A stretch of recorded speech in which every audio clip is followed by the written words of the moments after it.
ప్రెగ్నెన్సీలో క్రీమ్స్ అవి అప్లై చేసుకోవచ్చు, దానివల్ల ఏ హామ్ ఉండదు. ఓరల్ మెడికేషన్తో మాత్రమే ప్రాబ్లం వస్తుంది.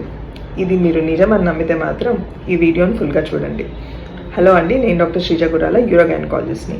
నా దగ్గర మొన్న ఒక పేషెంట్ వచ్చారు అండ్ వాళ్ళు ఓవర్ ద కౌంటర్ మెడికేషన్, దాన్ని స్క్రీన్ షాట్ తీసుకోండి, దీన్ని ఎడాపెడా వాడుతున్నారనమాట. అండ్ వాళ్ళకి ఇది ప్రెగ్నెన్సీలో వాడకూడదనే విషయం కూడా తెలీదు. ఇలాంటి డ్రగ్స్ ప్రెగ్నెన్సీలో వాడకూడదు.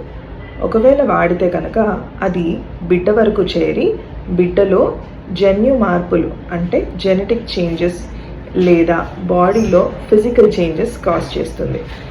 అండ్ దీన్ని మనం కొన్నిటిని స్కాన్లో కూడా గుర్తుపట్టలేమండి.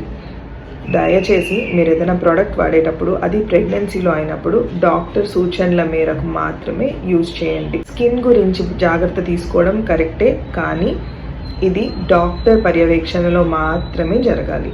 సో ప్రెగ్నెన్సీలో మాత్రం దయచేసి జాగ్రత్తగా ఉండండి. మీకు ఎవరైనా తెలిసిన వాళ్ళు ప్రెగ్నెంట్ అవ్వాలని ప్లాన్ చేసుకునే వాళ్ళు కూడా ఇలాంటి మెడికేషన్ వాడుతుంటే వాళ్ళకి వీడియో దయచేసి ఫార్వర్డ్ చేయండి. Thank you so much.